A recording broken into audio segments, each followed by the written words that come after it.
Don't feel like cooking tonight?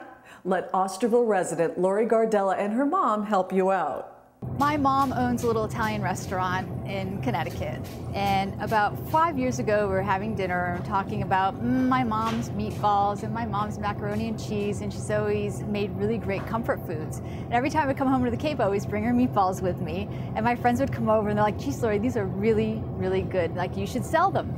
I'm like, oh yeah, everybody says that. And then one day led to the next, and my mom and I started talking, and we thought, well, let's just give this a whirl. So my mom started making them in her kitchen at the restaurant, and I was packaging them in a cardboard tube from Staples with a sticker on it and selling them out of the back of my car to little local merchants on Cape Cod. Not really your mom. It actually is really my mom. When I first had the concept to sell my mom's meatballs, and I was on a flight from San Francisco back to Boston, and I sat next to a man who was the head salesman for Electrolux vacuum cleaners. And this is when the meatballs were just a concept. And he said, well, tell me about them. And I said, well, they're about the size of a tennis ball. So we had the concept of the tennis ball can, and that each tennis ball is unto itself, so that was the idea, to package them individually, with enough red sauce for itself, so it'd be its own meal. These are my mom's meatballs. Oh, really? Yeah, these right here. Oh yeah, look at that, my mom's meatballs. Is it really your mother though? It's really my mother though. That's cool. I always spent my summer vacations growing up on Cape Cod, so after college, when I was an adult, could decide where I wanted to live, I came here for the summer and never left. My mom would make a 10-pound batch for the restaurant. So then we had to take that 10 pounds and divide out the ingredients and then bring it to the manufacturer, where they're now making, 500 to 3,000 pound loads of meatballs. So we were just really pleased that it translated so well and so accurately. Very good. Thank you.